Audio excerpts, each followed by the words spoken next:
பாசனங்கள், அதிலும் குறிப்பாக குலசேகர ஆழ்வாருடைய பெருமாள் திருமொழி.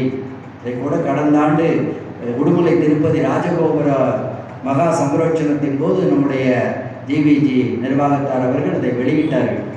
நான் அதை பெருமாள் திருமொழி என்று ஒரு நூல் எழுதியிருக்கிற குலசேகர ஆழ்வாருடைய பாசுரங்களை ஆய்வாக அதை அவர்கள் ராஜகோபுரத்தின் திருப்பதியில் வெளியிட்டார்.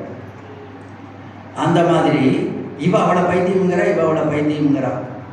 உடனே சொன்னா, பைத்தியம் என்ன தெரிஞ்சு நடக்குது தெரியுமா, நாட்டில் தெரியாமல் தூங்கிட்டு இருக்கிறையே, நாளைக்கு ராமனுக்கு முடிவு செய்து விட்டார், நாட்டுக்கெல்லாம் அறிவித்தாகி விட்டதுன்னா கேட்ட உடனே கைகேறி அடாடாடாடா, என்ன மகன், ஆஹா என் மகன், என் மடியிலே வளர்ந்தவன் தோளிலே தூக்கி போட்டு வளர்த்த என் மகன் ராமன் நாளைக்கு அரசனாக முடிசூட்ட போகிறானா?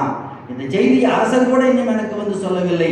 இந்த செய்தியை, மகிழ்ச்சியான செய்தியை சொன்ன உனக்கு இந்த என் கழுத்தில் இருக்கின்ற விலை மதிக்க முடியாத இந்த முத்து மாலையை பரிசாக தருகிறேன்னு எடுத்து கொடுத்தா வாங்கி ஓங்கி தரையில் அடிச்சான். கூனி, என்ன விளையாடுகிறாயா?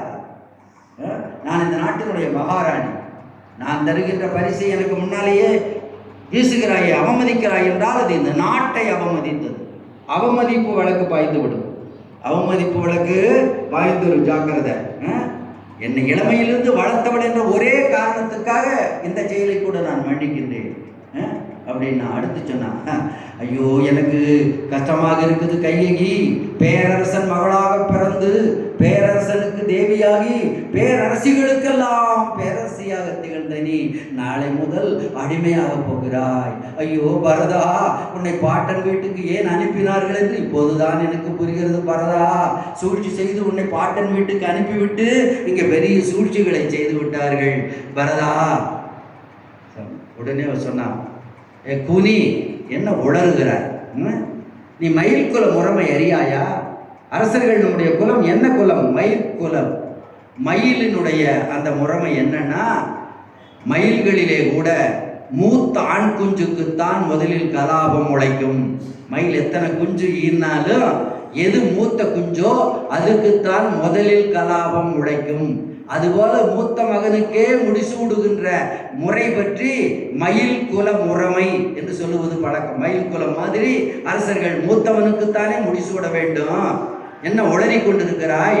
நீ எனக்கு நல்லையும் அல்லை, நீ எனக்கு நல்லது செய்தார் நினைத்து பேசிட்டு இருக்கிற. நீ எனக்கு நல்லையும் அல்லை, என் மகன் பரதன் தனக்கு நல்லையும் அல்லை.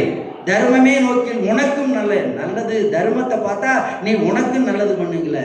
மதியிலா மனத்தை அறிவு கெட்டவளே அப்படின்னா, ஓ, இனி காரியத்தை இப்படி செய்தால் முடியாது என்று நினைத்த கூனி, இளமையிலிருந்து அவளை வளர்த்ததுனால, அவளுடைய அடிமனத்தின் ஆசைகளை அறிந்திருந்ததுனால, உளவியல் தெரிந்ததுனால, அதுக்கு தான் சைக்காலஜி படிக்கணுங்கிறாங்க. அவளுடைய உளவியல் உளம் தெரிந்ததுனால இப்போ வேறு வழியிலே முயன்றாள். இந்த வழியில கேட்க மாட்டான்னு. கைகேயி அரசனிடத்திலே மிகுந்த செல்வாக்கிட்டது பார்த்தோம். எப்போதும் தசரதன் எங்கே இருப்பான்னா கைகேயினுடைய அந்த புறத்தில் தான் இருப்பான்.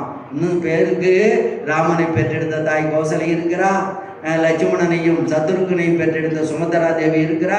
அந்த பக்கம் திரும்பியும் கூட பார்க்க மாட்டான். எந்நேரம் இங்கேயே தான் கைகையே கதின்னு கிடக்கிறவா இளைய ராணி. அது மட்டுமல்ல, அழகு மட்டுமல்ல, குணநலன்கள் மட்டுமல்ல, அவள் மிகச்சிறந்த போர்க்கலையிலும் வல்லவள். தங்கவேல் சொன்ன மாதிரி தேரெல்லாம் சம்பாசுரன் போரில் அவள் தான் தேரோட்டிட்டு போறா. தேரோட்டிட்டு போய் போரில் திடீர்னு ஒரு கட்டத்தில் தசரதன் மயங்கி விழுந்த போது ஒரு கையால் தேரோட்டி கொண்டு ஒரு கையால் சம்பாசுரனோடு போரிட்டு சம்பாசுரனை மாய்த்தவள். அப்போதான் பின்னால் வரப்போது வரம் கொடுக்கறதுல அப்போதான் அப்படிப்பட்டவள். அதனால் அப்படிப்பட்ட ஒரு வீரமும் பெற்றிருந்த காரணத்தினால அவங்களுக்கு அதிக செல்வாக்கு. 3 தேவியரில் அவங்க பாவம் 2 பேரும் கொஞ்சம் அப்பாவிங்க. இவன் ரொம்ப அழகு நலன் மட்டுமல்ல, வீரம் எல்லாவற்றிலும் ஒரு அரசன் ஆண்மகனை போன்று திகழ்ந்தவள். அதனால் அப்படி இருந்தவா. அதனால் இப்போது அந்த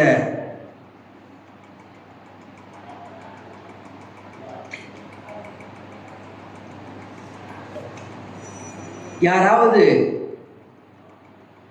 தினந்தோறும் அரசர்களிடத்தில் யாசகம் கேட்பதற்காக வருவார்கள், கிஃப்ட் பரிசு வாங்கிறதுக்காக வருவாங்க. அப்படி வருகின்றவர்கள் நேரம் எங்கே போவாங்கன்னா கைகை இடத்துல தான் வருவாங்க. ஏன்னா இவன் நினைத்தால் கஜானாவை திறந்து கொடுக்க முடியும். கஜானா சாவியே இவ இடுப்பில் தான் தொங்குது. இல்லை, செல்வாக்கு மிக்கவங்க தான் பெரும்பாலும் வீட்டில் அத்தை தானே வச்சுருப்பாங்க, மாமியார் தானே இடுப்பு சாவி அது மாதிரி கையெல்லாம் வச்சிருப்பா. அதனால வந்தவர்கள் எல்லாம் இவளிடத்தில் வருவார்கள். இவன் நினைச்சா கஜானாவை திறக்கலாம், ராஜா கிட்ட கேட்க வேண்டியதில்லை. சுமந்தரையோ கோசலையோ எடுத்து கொடுக்க வேண்டும் என்றால் தசரதனுடைய கட்டளை இருந்தால் தான் கஜானா திறக்கப்படும். ஆனால் இவளுக்கு அப்படி இல்லை, நினைச்சா திறக்கலாம். அதனால வருவாங்க. வர்றவங்க எல்லாம் சும்மா இருப்பாங்களா? பரிசு வாங்குறவ நீ தான் அந்த ஊர்வசி, ரம்பை, மேனகை, திலோத்தம இப்படி புகழ்வார்கள். பொதுவாக புகழ் என்பது ஒரு போதை. அதை கேட்டு மயங்கிட்டாங்கன்னா அந்த புகழ் இல்லாமல் இருக்க முடியாது. நீ தான் இந்திரன், நீ தான் சந்திரன், உன்னை போல் உலகத்தில் உண்டா? அதனால அரசியல் அதனால தான் நடக்குது. அந்த புகழ்ந்துட்டாங்கன்னா அது ஒரு போதைக்கு அடிமையாகி விடுவார்கள். அதனால் இப்போது இவள் அந்த மாதிரி ஒரு புகழுக்கு அடிமையானவள். வந்தவங்க எல்லாம் பரிசு வாங்கிட்டு, உன்னை தவிர வேறு யாராலும் இப்படி அள்ளித்தர முடியாது, நீ அவ்வளவு செல்வாக்கு பெற்றவள் என்றெல்லாம் சொல்ல சொல்ல அதெல்லாம் கேட்டிருக்கிறா. இதை அறிந்திருந்த கூனி சொல்றா, நாளையிலிருந்து நீ கஜானாவை திறக்க முடியாது. நாளை கோசலை ராஜமாதாவாகி விட்டால் ராஜமாதாவாகிய கோசலைக்குத்தான் அந்த அதிகாரம் உண்டே தவிர நீ போய் திறந்தா அரசாங்க கருவூலத்தை திறந்தாயின்னு வழக்கே வந்துவிடும். நாளையிலிருந்து உனக்கு அந்த அதிகாரம் கிடையாது.